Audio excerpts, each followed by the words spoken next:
నాగర్ కర్నూలు జిల్లా కేంద్రంలోని రాత్రి తన సొంత పనిపై కానిస్టేబుల్ చిన్న వెళ్లి వేస్తుండగా దారిలో మెడికల్ కాలేజ్ సమీపంలో ఒక బైక్ స్పీడ్గా వెళ్లి అటుగా వెళ్తున్న ముసలోడిని ఢీకొట్టింది.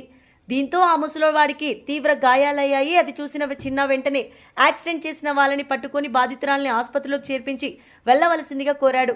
మద్యం మత్తులో ఉన్న ఆ యువకులు తమ స్నేహితులతో కలిసి కానిస్టేబుల్ చిన్నపై దాడి చేశారు. తను సహాయం చేయడానికి వెళ్తే తనపైనే దాడి జరిగిందని, విధుల్లో లేకున్నా సాటి మనిషిగా నేను సహాయం చేయడానికి వెళ్లానని, అది కూడా గమనించకుండా తాగిన మత్తులో నాపై దాడి చేశారని కానిస్టేబుల్ చిన్న అన్నారు.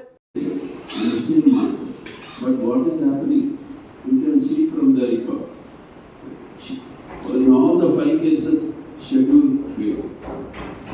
Don't bring the witnesses. Reschedule. నా పేరు చిన్న. ఇక్కడనే నాగర్ కర్నూలు కానిస్టేబుల్లో పనిచేస్తున్నా సార్. నిన్న నాకు రెస్ట్ ఉండే నేను విలేజ్కి పోయినా సార్. విలేజ్కి పోయి ఈవినింగ్ వస్తుంటే నేను మా తమ్ముడు ఎలక్ట్రికల్ స్కూటీ మీద వస్తుంటాం సార్.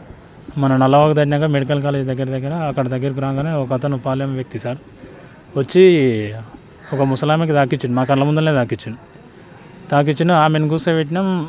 అతను కూడా వెళ్ళిపోతుండే పక్క కూర్చోబెట్టి ఆయన బండి తీసుకొని అక్కడ పెట్టినాం సార్. పెట్టే లోపలనే వాళ్ళకి ఫోన్ చేసిన వాళ్ళకి ఫోన్ చేసి పిలిపించుకొని ఆ బండి తాళం చేయి నా దగ్గర ఉంటే తెప్పించుకొని బండి తాళం చేయి తీసుకొని వెళ్ళిపోతున్నాయి. ఆల్రెడీ కింద పడిన వ్యక్తే వెళ్ళిపోతుండే. అతను దొరకబట్టాం సార్. దొరకబట్టి లాపే లోపలనే వాళ్ళ ఊరోళ్ళు సార్ ఒక 5-6 మంది నా మీద అటాక్ చేశారు. ఆ ముసలామెకు ఆల్రెడీ చెయ్యి ఇరిగింది, కాలు ఇరిగిపోయింది, దెబ్బ కూడా హెడ్ ఇంజరీ ఉన్నాయి సార్ ఆమెకు. చూయించి మీరు వెళ్ళిపోతారంటే వాళ్ళు వినకుండా నా మీద దాడి చేశారు సార్. నిన్న 7:30-8 గంటల్లో ఆ టైంలో సార్.